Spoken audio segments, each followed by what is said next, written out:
علم اور دین ہماری بنیادی ضرورت ہے۔ ہمیں اللہ سے علم مانگنے کی ترغیب دی گئی ہے، اور اللہ نے اپنے محبوب علیہ السلام کو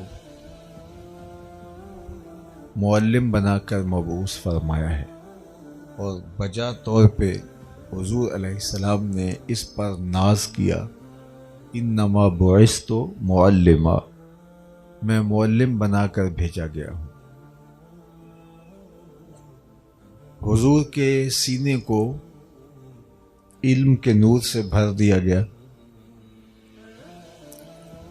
وَعَلَّمَكَ مَا لَمْ تَكُنْ تَعْلَمْ کا تاج حضور کے سر پہ رکھا گیا، لیکن اس کے باوجود محبوب کریم سے یہ دعا مانگنے کی تلقین فرمائی، قُلْ رَبِّ زِدْنِی عِلْمًا، اے محبوب فرما دو، اللہ کی بارگاہ میں یہ دعا پیش کرو کہ اے اللہ میرے علم میں اضافہ فرما۔ تو علم کی طلب کبھی بھی ختم نہیں ہوتی، اور یہ بات میں آپ سے عرض کروں کہ انسان اپنے دوسرے مشارکات سے جو ممتاز ہے وہ بوجہ علم ہے۔ ہمارے مناطقہ نے لکھا کہ انسان اپنے مشارکات سے، دیگر انواع سے جو ممتاز ہے وہ نطق کی وجہ سے ہے، باقی مخلوقات بول نہیں سکتی، معافی ضمیر کو نوک زبان پہ لانے سے قاصر ہیں۔ تو حضرت انسان بولنے کی صلاحیت رکھتا ہے، لہٰذا ناطق ہونے کی وجہ سے، بولنے کی صلاحیت رکھنے کی وجہ سے دیگر مخلوقات سے یہ ممتاز ہو گیا۔ ہمارے مناطقہ نے یہی لکھا، لیکن اعلیٰ حضرت عظیم البرکت امام الشاہ احمد رضا خان فاضل بریلوی علیہ رحمہ فرماتے ہیں کہ انسان اپنے دیگر مشارکات سے ممتاز بوجہ علم نہیں ہے، بوجہ نطق نہیں ہے، بلکہ بوجہ علم ہے۔ فرشتوں پر انسانی تفوق بوجہ علم ہوا۔ جب اللہ تعالیٰ نے کہا کہ میں زمین پہ اپنا نائب بنانے جا رہا ہوں، تو فرشتوں نے کہا کہ مالک یہ تو فساد کرے گا، دھیگا مشتی کرے گا، چونکہ فرشتے جانتے تھے یہ 4 چیزوں کے مجموعے کا مرکب ہوگا، آگ، ہوا، مٹی اور پانی، اور یہ چاروں چیزیں آپس میں مخالفت مزاج میں رکھتی ہیں۔ مزاج کا تفاوت ان کی طبیعتوں کے اندر تفاوت پیدا کرے گا، جس سے باہم الجھاؤ پیدا ہوگا، اور ایک دوسرے کے لیے یہ کھڑے ہو جائیں گے، مقابلہ بازی پر اتر آئیں گے۔ تو اس لیے کہا یہ تو فساد کریں گے، دھینگا مشتی کریں گے۔ وَنَحْنُ نُسَبِّحُ بِحَمْدِكَ وَنُقَدِّسُ لَكَ، اور ہم تیری پاکیزگی بولتے ہیں، تیری تسبیح کے ترانے پڑھتے ہیں، تیرے ذکر اور تیری یاد کے چراغ روشن کرتے ہیں۔ تو اللہ تعالیٰ نے فرمایا جو میں جانتا ہوں وہ تم نہیں جانتے۔ پھر آدم علیہ السلام کو مختلف چیزوں کے نام سکھائے گئے، اور وہ چیزیں فرشتوں کے سامنے پیش کر کے کہا مجھے ان چیزوں کے نام بتاؤ۔ اب فرشتوں نے کہا کہ لا علم لنا، ہم نہیں جانتے، ظاہر ہے وہ سکھائے نہیں گئے تھے۔ تو پھر آدم علیہ السلام سے کہا کہ مجھے ان چیزوں کے نام بتاؤ، تو حضرت آدم علیہ السلام نے ایک ایک چیز کا نام بتا دیا۔ امام فخر الدین رازی نے تفسیر کبیر میں لکھا حتی القصع والقصع، یہ بھی بتا دیا یہ پیالہ ہے، اور یہ جو چھوٹے سائز کی ہے اس کو پیالی کہتے ہیں۔ صفاتہا ونعوتہا، ان کے وصف بیان کیے، ان کی خوبیاں بیان کی، طریقہ استعمال بیان کیا، کس میٹیریل سے یہ چیزیں بنتی ہیں، ٹوٹ جائے تو کیسے جوڑی جاتی ہیں، ایک ایک تفصیل بیان کر دی۔ اور اس کو اردو میں یہ کہتے ہیں، عربی میں یہ کہتے ہیں، ہندی میں یہ کہتے ہیں، مختلف زبانوں میں ان کے جو اسماء تھے، نام تھے، وہ بھی بتائے۔ جب سب چیزیں بتا چکے تو اللہ جل شانہ نے فرشتوں سے کہا کہ میں کہتا نہیں تھا کہ جو میں جانتا ہوں وہ تم نہیں جانتے، میں زمین و آسمان کی چھپی ہوئی چیزوں کو جانتا ہوں۔ تو اب میرے شاہکار کے آگے تمہیں پیشانی رکھنا ہوگی۔ اچھا، یہاں رک کے اگر آپ کی توجہ ہو، ایک بات میں آپ کے گوش گزار کرنا چاہتا ہوں، اور وہ یہ کہ اللہ نے دعویٰ تو یہ کیا تھا جو میں جانتا ہوں وہ تم نہیں جانتے۔ یہی دعویٰ تھا، انی عالم ما لا تعلمون، جو میں جانتا ہوں وہ تم نہیں جانتے۔ دعویٰ یہ تھا۔ دلیل کیا ہے؟ جو آدم علیہ السلام جانتے ہیں وہ فرشتے نہیں جانتے۔ دعویٰ عالم ہونے کا تھا، اور دلیل جو دی گئی اس میں فرشتے بے بس نظر آئے جناب آدم علیہ السلام کے علم کے سامنے۔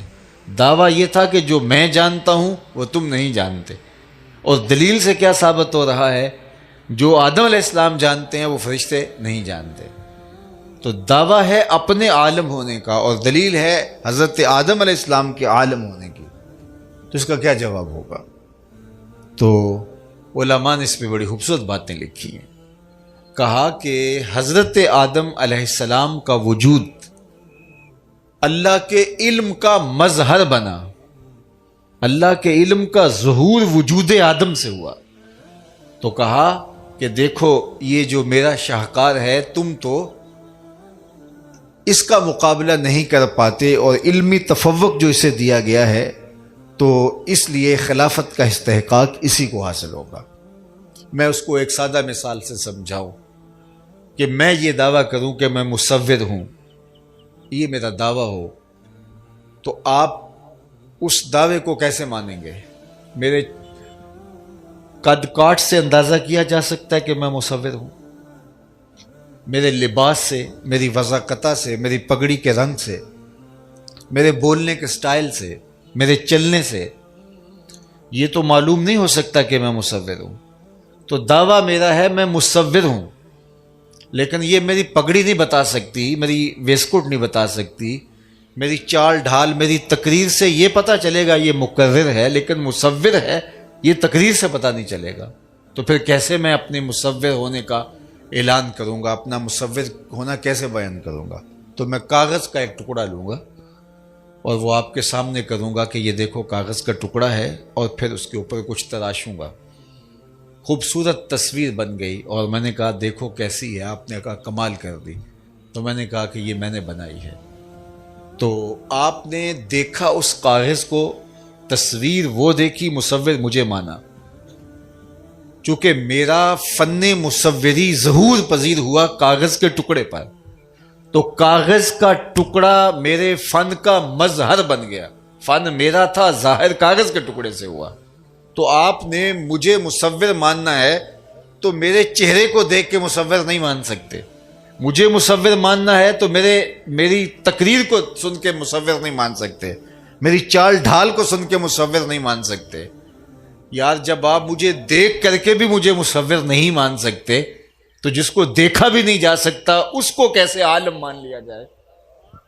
تو مجھے بھی اپنا آپ منوانے کے لیے، اپنا مصور اس فن کو منوانے کے لیے کاغذ کے اوپر لکھنا پڑا، اور کاغذ کا وجود میرے فن کے ظہور کا جو ہے وہ مظہر قرار پایا۔ کہا دیکھتے کاغذ کو جاؤ اور مصور مجھے مانتے جاؤ۔ کہا کہ جناب آدم علیہ السلام کا وجود اللہ کے علم کا مظہر بنا، دیکھتے آدم کو جاؤ، عالم مجھے مانتے جاؤ۔ اور حضرت شیخ عبدالحق محدث دہلوی علیہ رحمہ نے یہاں ایک اور بڑی خوبصورت بات کی۔ کہا ہر نبی اللہ کی کسی نہ کسی صفت کا مظہر ہے۔ اللہ کا ہر نبی اللہ کی کسی نہ کسی صفت کا مظہر ہے۔ اگر اس کا علم دیکھنا ہے جناب یوسف کو دیکھو، اس کا حلم دیکھنا ہے جناب ابراہیم کو دیکھو، اس کا جلال دیکھنا ہے جناب موسیٰ کو دیکھو، اس کا کمال دیکھنا ہے جناب عیسیٰ کو دیکھو، اس کا حسن دیکھنا ہے جناب یوسف کو دیکھو۔ کہا تمام انبیاء اللہ کی صفات کے مظہر ہیں، اور پھر بولے کہ میرے مصطفیٰ جان رحمت اللہ کی ذات کے مظہر ہیں۔ اللہ اکبر۔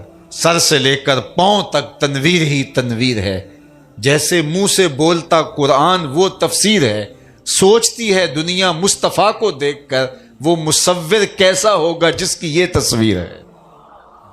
تو آدم علیہ السلام کا تفوق فرشتوں کے اوپر جو ثابت ہوا وہ حضرت آدم علیہ السلام کا اشیاء کا نام جاننا۔ تو انسانی شرف اور انسانی عظمت کا ظہور علم کی وجہ سے ہوا۔ تو آپ نے فرمایا کہ انسان کے لیے فصل ممیز جو مشارکات سے اس کو چیز ممتاز کرتی ہے وہ نطق نہیں ہے، وہ علم ہے۔ علم کی وجہ سے انسان اپنے مشارکات سے ممتاز ہوا۔ اللہ اکبر۔ حضرت امام فخر الدین رازی نے تفسیر کبیر میں وَعَلَّمَ آدَمَ الْأَسْمَاءَ کے تحت بڑی نفیس اور مفصل گفتگو کی ہے کہ شرف علم کی وجہ سے ہے۔ تو انہوں نے بہت باتیں لکھی، ان میں سے ایک بات وہ کہتے ہیں کہ انسان تو انسان رہا اور سیکھ جائے تو وہ فرشتوں سے بھی برتر ہو جاتا ہے، لیکن انسان تو انسان ہے، وہ کتا جو سکھلا دیا جائے اور شکار کر کے لائے اس کا مارا ہوا مردار نہیں ہوتا، حلال اور طیب ہوتا ہے، اور جو دوسرا کتا لے کے آئے وہ مردار ہوتا ہے۔ کہا کتا سیکھ جائے تو حکام بدل جاتے ہیں، انسان سیکھ جائے تو کیا مرتبہ ہوگا۔ قرآن مجید میں سورہ النمل اٹھائیے۔ حضرت سلیمان اپنے لاؤ لشکر کے ساتھ جب وادی نمل میں داخل ہونے لگے تو 3 فرسخ دور سے ایک چیونٹی نے لشکر کو آتے ہوئے دیکھا، تو اس نے اپنی ہمجولیوں سے کہا کہ جلدی جلدی اپنی بلوں میں داخل ہو جاؤ، اللہ کے نبی کا لشکر بے خبری میں تمہیں کچل نہ ڈالے۔ تو حضرت سلیمان علیہ السلام نے چیونٹی کی اس بات کو سنا، فتبسم ضاحکا من قولها، اور اس کی بات کو سن کر تبسم بھی کیا، مسکرائے کہ یہ کیا بول رہی ہے۔ اللہ اکبر۔ ابھی آپ کے جوہر آباد بار میں یہی گفتگو ہو رہی تھی کہ جس کی آنکھوں میں اللہ کے دیدار کا سرما لگے تو اس کی نظر کتنی تیز ہو جاتی ہے، اور جس کے کانوں میں اللہ کی سماعت کا نور آئے تو اس کی سماعت کتنی سری ہو جاتی ہے۔ اب یہاں منظر دیکھیے کہ 3 فرسخ دور سے، 9 میل دور سے، 15 کلومیٹر دور سے حضرت سلیمان علیہ السلام نے چیونٹی کی آواز کو سنا۔ اللہ اکبر۔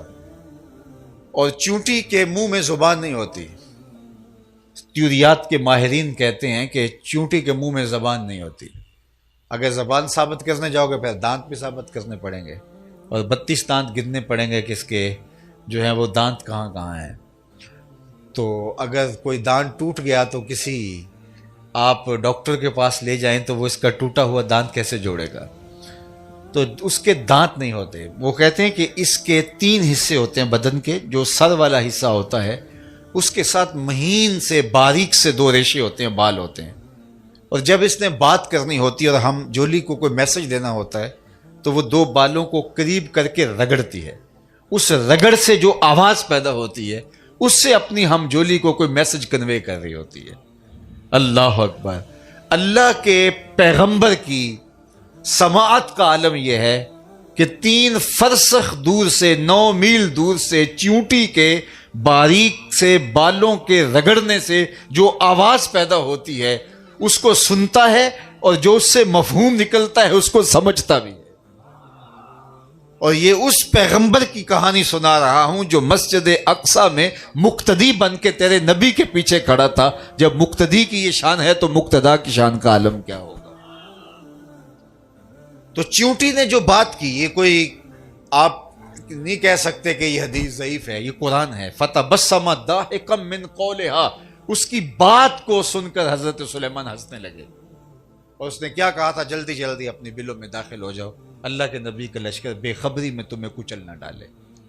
تو امام فخر الدین رازی نے لکھا کہ اللہ نے اس چیونٹی کو قیامت تک آنے والی چیونٹیوں کا سردار بنا دیا، اور اس چیونٹی کو پروٹوکول یہ ملا کہ اس کے نام کی صورت قرآن کے دامن میں۔ ذات کی چیونٹی ہے لیکن احترام پیغمبر کا کیا تو اللہ نے اس کو اعزاز دیا کہ اس کے نام کی صورت قرآن میں موجود ہے۔ اللہ اکبر۔ اس کے نام کی صورت، یار ذات کا تو کتا بھی ہو، ذات کا کتا بھی ہو، لیکن اللہ کے ولیوں کے سنگ لگ جائے اور اصحاب کہف کی غار کے دھانے پر بازوؤں کو پھیلا کے بیٹھ جائے تو رب اس کے بیٹھنے کی حیت کو بیان کرتا ہے۔ وَقَلْبُهُمْ بَاسِطٌ ذِرَاعَيْهِ بِالْوَسِيدِ، ان کا کتا غار کے دھانے پہ بازوؤں کو پھیلا کے بیٹھا ہے۔ یا اللہ قرآن تو حرف حرف ہدایت ہے، لفظ لفظ ہدایت ہے. کتے کے بیٹھنے کے سٹائل کو، اس کی حیت جلوس کو، اس کی سٹنگ کے انداز کو قرآن نے بیان کیا ہے، تو اس میں ہمارے لیے کیا ہدایت ہے؟ کتے کے بیٹھنے کے انداز کو قرآن نے بیان کیا ہے، بازوؤں کو پھیلا کے کتا بیٹھا ہے، تو مالک اس میں ہمارے لیے کیا ہدایت ہے؟ کہا یہی تو بتانا چاہتا ہوں کہ ذات کا کتا بھی ہو، لیکن اگر وہ اہل اللہ کی دہلیز پہ، چوکھٹ پہ بیٹھ جائے تو وہ بھی قابل ذکر ہو جاتا ہے. اور جب تم میرے ولیوں کی چوکھٹ پہ بیٹھ جاؤ تو پھر تمہارا مرتبہ کیا ہوگا، تمہاری شان کیا ہوگی. اب اس چونٹی کے نام سے قرآن میں سورت موجود ہے، النمل. تو امام رازی کہتے ہیں قیامت تک اس چونٹی کو سردار بنا دیا گیا. کیوں؟ اس کی وجہ یہ فرمایا کہ اس چونٹی نے کہا کہ جلدی جلدی اپنی بلوں میں داخل ہو جاؤ، اللہ کے نبی کا لشکر بے خبری میں، عدم توجہی میں تمہیں کچل نہ ڈالے. وہ چونٹی جانتی تھی کہ اللہ کے نبی کی صحبت میں رہنے والا لشکر، اللہ کے نبی کی تربیت میں رہنے والا لشکر جان بوجھ کر ننھی جان کو بھی ضائع نہیں کر سکتا. اگر تم کچلی جاتی ہو تو اس کا مطلب یہ ہے عدم التفات ہوگا، ان کی توجہ نہیں ہوگی، وہ اپنے دھیان میں جا رہے ہوں گے اور تمہاری طرف توجہ نہیں ہو پائے گی، تم کچلی جاؤ گی. اس نے یہ جو کہا کہ عدم توجہ کی وجہ سے تم کچلی جاؤ گی، تو وہ جانتی تھی کہ پیغمبر کی صحبت کا نتیجہ یہ ہے کہ ننھی جان کو بھی ضائع نہیں کیا جا سکتا. اس علم کی وجہ سے اس کو باقی چونٹیوں کا سردار بنا دیا گیا.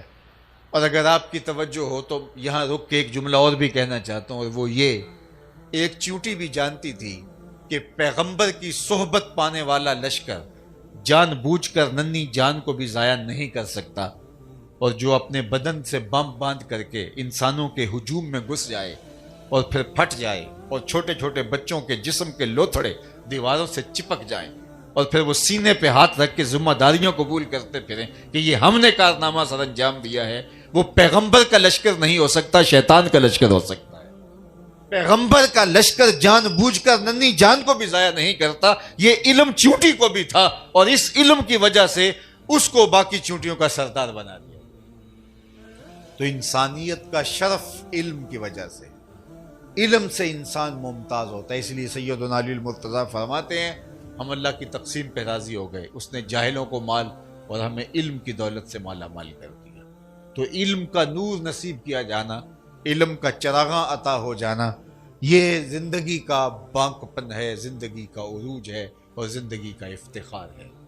تو میرے اور آپ کے آقا مولا نے اس پہ ناز کیا، انما بعثت معلما، میں معلم بنا کر مبعوث کیا گیا. آقا کریم علیہ السلام نے فرمایا کہ صبح اس حال میں کر کہ تو عالم ہو، اور اگر یہ حالت نہیں ہے تو علم سیکھنے والا ہو، اور اگر یہ بھی نہیں ہے تو علماء کے پاس بیٹھنے والا ہو، اور اگر یہ بھی نہیں ہے تو ان کے ساتھ محبت کرنے والا ہو. فرمایا پانچواں نہ بننا ہلاک ہو جائے گا. یا تو خود عالم بن جا، اگر یہ فرصت نہیں ہے تو پھر طالب علم بن جا، سیکھنے لگ جا. ساری زندگی سیکھنا چاہیے. علماء نے لکھا کہ اگر کسی شخص کو پتہ چل جائے کہ میری زندگی بہت تھوڑی رہ گئی ہے، چند سانسیں باقی ہیں، آج کل وہ ڈاکٹر بتا دیتے ہیں کہ کینسر اس سٹیج پہ چلا گیا ہے کہ اب تمہارے بچنے کی ظاہری امید تو کوئی نہیں رہی، اللہ چاہے تو لمبی زندگی بھی دے دے لیکن ظاہری اسباب منقطع ہو گئے، یہ چند دن کی کہانی ہے، پھر تیری زندگی سمٹ جائے گی. تو اگر کسی کو سزائے موت ہو جاتی ہے تو بچ جائے تو اللہ کی مرضی، ورنہ ظاہری سبب تو یہ ہے کہ فلاں دن اس کو پھانسی دے دیا جائے گا. کسی کو کسی وجہ سے پتہ چل جائے کہ میری زندگی کے دن بہت تھوڑے رہ گئے ہیں تو وہ کیا کرے؟ نیکیاں بہت ساری ہیں، اب زندگی تھوڑی سی رہ گئی ہے. تو علماء نے کہا کہ وہ علم سیکھنے لگ جائے. اس کے لیے سب سے افضل وظیفہ طلب علم ہے. اور ایک حدیث پاک میں آتا ہے جو اس حالت میں انتقال کر گیا کہ وہ طالب علم تھا، قیامت کے دن اس کے اور پیغمبروں کے درمیان صرف 1 درجے کا فرق ہوگا. اللہ اکبر. تو علم سیکھنے کی ہمیں ترغیب دی گئی ہے. تو کہا یا تو عالم بن جا یا پھر طالب علم بن جا، سیکھنے لگ جا. اللہ اکبر. طالب علم کے پاؤں تلے اللہ کے نورانی فرشتے پر بچھاتے ہیں. جب وہ علم سیکھنے کے لیے گھر سے چلتا ہے فرشتوں کے نورانی پر بچھ جاتے ہیں. یہ پروٹوکول ہے، رزن لطالب العلم. عالم دین کی، طالب علم کی عزت افزائی کے لیے، اس کے پروٹوکول کے لیے، اس کی تکریم کے لیے، یہاں کوئی کسی کے لیے کتنے قالین بچھا لیتا ہوگا۔ مختلف ممالک کے صدور آتے ہیں تو چلو کوئی آدھا کلومیٹر سرخ قالین بچھا لیتا ہوگا، کوئی اس سے کم بچھا لیتا ہوگا، اور وہ بھی ٹینٹ سروس والوں سے پرانے سے قالین ہوتے ہیں، وہ بچھا لیے۔ چلو کسی نے نئے بھی ڈال لیے تو آدھا کلومیٹر، لیکن 300 میل سے بھی طالب علم چلا ہے، اللہ اکبر، اس کے پاؤں تلے اللہ کے نورانی فرشتوں کے مقدس پر بچ جاتے ہیں۔ اللہ اکبر، کتنا بڑا اعزاز ہے، کتنی بڑی عزت افزائی ہے، کتنا بڑا پروٹوکول ہے۔ تو کہا یا عالم بن جا یا علم دین سیکھنے والا بن جا۔ اللہ اکبر، یہ طالب علم جو دین سیکھتے ہیں اللہ رسول کو بہت محبوب ہوتے ہیں۔ ہمارے تاریخ فرشتہ میں ایک بڑا خوبصورت واقعہ لکھا ہے کہ سلطان محمود غزنوی کے ذہن میں 3 شکوک اٹھتے تھے۔ ایک یہ کہ العلماء ورثۃ الانبیاء، یہ جو کہا گیا علماء نبیوں کے وارث ہیں، وہ کہتا تھا اتنا بڑا اعزاز کیسے کہ نبیوں کے وارث ہیں؟ تو یہ کہیں اپنی مدح میں علماء نے یہ حدیث خود تو نہیں گھڑ رکھی۔ اور ایک شک اسے یہ بھی ہوتا تھا کہ قیامت کے حوالے سے کبھی سوال اٹھتا تھا اس کے ذہن میں۔ اور تیسرا، میرا والد سلطان سبکتگین ہے یا کوئی اور، یہ بھی اس کے ذہن میں ایک وسوسہ پیدا ہوتا تھا۔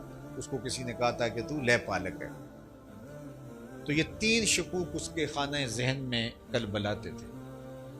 ایک دن بادشاہ اپنے محل سے باہر نکلا اور خادم سونے کی شمع دان لیے آگے آگے چل رہے تھے۔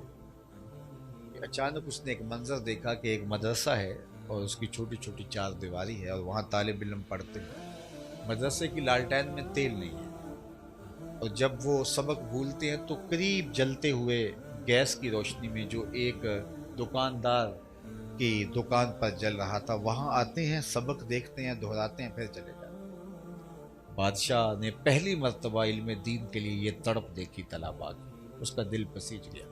قریب آیا تو وہ شمع دان ان طلباء کے سپرد کر دی کہ لو تم جو ہے وہ یہاں۔ تو طالب علم خوش ہو گئے، اللہ کے رسول بھی راضی ہو گئے۔ بادشاہ واپس آیا، پلٹا سویا، مقدر جاگے، حضور کا دیدار نصیب ہوا۔ تو آقا کریم خواب میں ملے اور مسکراتے ہوئے کہا، اے سبکتگین کے بیٹے محمود، تو نے آج میرے ایک وارث کی قدر کی ہے، کل قیامت کے دن تیری شفاعت کروں گا۔ اللہ اکبر، لہو خورشید کا ٹپکے اگر ذرے کا جگر چیرے۔ ایک جملہ کہا، 3 شک بھی دور کی اور جنت کی بشارت۔ تو یہ علماء کے وارث ہیں۔ ہمارے استاد مفتی عبداللطیف رحمۃ اللہ تعالیٰ علیہ فرمایا کرتے تھے کہ یہ جو طالب علم ہوتے ہیں، ظاہر عمر بڑی ان کی کچی سی ہوتی ہے، اور اس عمر میں کھیلنے کودنے کی طرف طبی رجحان اور شغف ہوتا ہے۔ تو جو بیچارے طالب علم ہیں وہ تو اس عمر کی وجہ سے تھوڑے شریر ہوتے ہیں، لیکن جو مسجد کے اندر آنے والے نمازی اور دائیں بائیں سے، وہ ان کو فرشتے کی شکل میں دیکھنا چاہتے ہیں۔ وہ کہتے ہیں نہ یہ ہنسیں، نہ یہ کوئی جو ہے وہ ایسا کام کریں۔ تو وہ تو ہر وقت تاڑ میں رہتے ہیں کہ کوئی تھوڑی سی بات ملے اور ہم کہیں کہ یہ طالب علم لڑ رہے تھے، یہ الجھ رہے تھے، یہ کر رہے تھے، انہوں نے پلیٹ پھینک دی، تو وہ تو بہانے تراشتے رہتے ہیں۔ تو ایک مدرسے کے اندر ایک طالب علم رہتے تھے، اور ایک شخص فارغ البال ہو کے، یعنی سارے کام کاج سے فارغ ہو گیا، بچوں کی شادیاں کر لیں، تو وہ ان طلباء کے لیے وقف ہو گیا۔ کبھی ان کے لیے گھی کا کنستر اٹھا کے لا رہا ہے، کبھی وہ ان کے لیے آٹے کی بوری اٹھا کے لا رہا ہے، کبھی اور۔ تو طالب علم اس عمر کے ہوتے ہیں تو انہوں نے اس کا نام رکھ دیا حمار، گدھا۔ وہ جب بھی بھوک لگی ہوتی تو وہ کہتے ہیں ٹھہرو ٹھہرو، ہمارا گدھا گیا ہوا ابھی آئے گا تو تمہارے لیے کھانا لے کے آئے گا۔ تو ایک نے اسے کسی نے بتا دیا کہ یہ تجھے گدھا کہتے ہیں اور تو ان کی خدمتیں کرتا ہے۔ اس کو بڑا غصہ آیا کہ میں ان کی خدمت کروں اور یہ مجھے گدھا کہیں، حیوان کہیں۔ غصے سے وہ واپس گھر چلا گیا، میں نہیں کرتا کچھ۔ رات کو سویا تو قیامت کا منظر جاگا۔ دیکھتا کیا ہے کہ وہ طالب علم ہیں اور ان کو جنت کا حکم ہوتا ہے، لیکن وہ ضد کرتے ہیں ہم نے نہیں جانا جب تک ہمارا گدھا نہیں جائے گا۔ ہم نے جنت میں نہیں جانا جب تک ہمارا گدھا نہیں جائے گا. یہ اٹھا اور پھر واپس آ گیا. کہا تو مجھے ہمار کہو، گدھا کہو، کھوتا کہو، میں نوکری تمہاری ہی کروں گا، اس لیے کہ تم اللہ رسول کے پیارے. تو خوش نصیب ہیں وہ لوگ جو علم دین حاصل کرتے ہیں، علم دین طلب کرے. تو کہا اس حال میں دن کر صبح کر، یا تو عالم ہو یا علم سیکھنے والا ہو. تیسری بات فرمائی علماء کے پاس بیٹھنے والا ہو. علماء کی صحبت اکثیر ہے، کبریت احمر کا درجہ رکھتی ہے، سرخ گندک کی طرح باطن کی صفائی کا سبب ذریعہ ہوتی ہے. ایک زمانہ تھا کہ لوگ علماء کی صحبت ڈھونڈتے تھے اور ان کی دہلیز پہ کھڑے رہتے تھے اور ان کے پاس بیٹھنا اپنے لیے اعزاز سمجھتے تھے. لیکن وقت کا بدلتے ہوئے بہت دیر نہیں لگی اور آج ہم کہاں کھڑے ہیں. یہ بات درست ہے کہ آج وہ علماء نہیں رہے، آج رازی رومی اور غزالی نہیں رہے، لیکن آج ہم بھی تو وہ نہیں رہے. اس لیے علماء کی صحبت کو غنیمت جانیں، ان کے ساتھ جو لمحے میسر آ جائیں وہ سعادت مند لمحے گزارنے کی کوشش کریں. چند لمحے گزارے ہوئے آخرت کا ذخیرہ ہے. چوتھی بات فرمائی کہ یا پھر ان کے ساتھ محبت کرنے والا بن جائے، ان کا پیار تیرے سینے میں ہو. اللہ اکبر. اور یہ تو کہا ان میں سے کوئی ایک ضرور بننا تو نے، ولا تکن خامسہ، لیکن پانچواں نہ بننا. اور ہم پانچویں بن جاتے ہیں، ہر وقت تنقید کی زبان کھولے رکھتے ہیں. تو علم حاصل کریں، علم نافع حاصل کریں، اپنے بچوں کو عالم بنائیں. اللہ تعالیٰ علماء کی شفاعت کل قیامت کے دن قبول فرمائے گا. اور علماء کمایا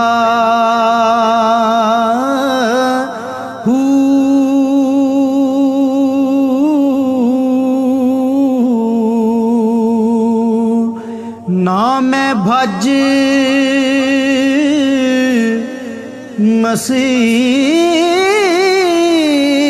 مسیتی وڑیا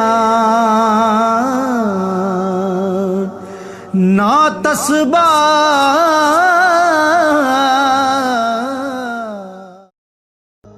اے عشق دی رمز انوکھی ربا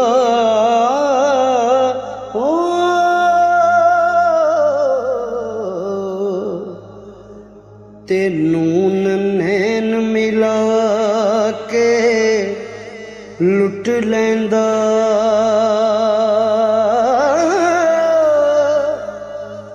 لوکی دشمن بن کے لٹ لیندے.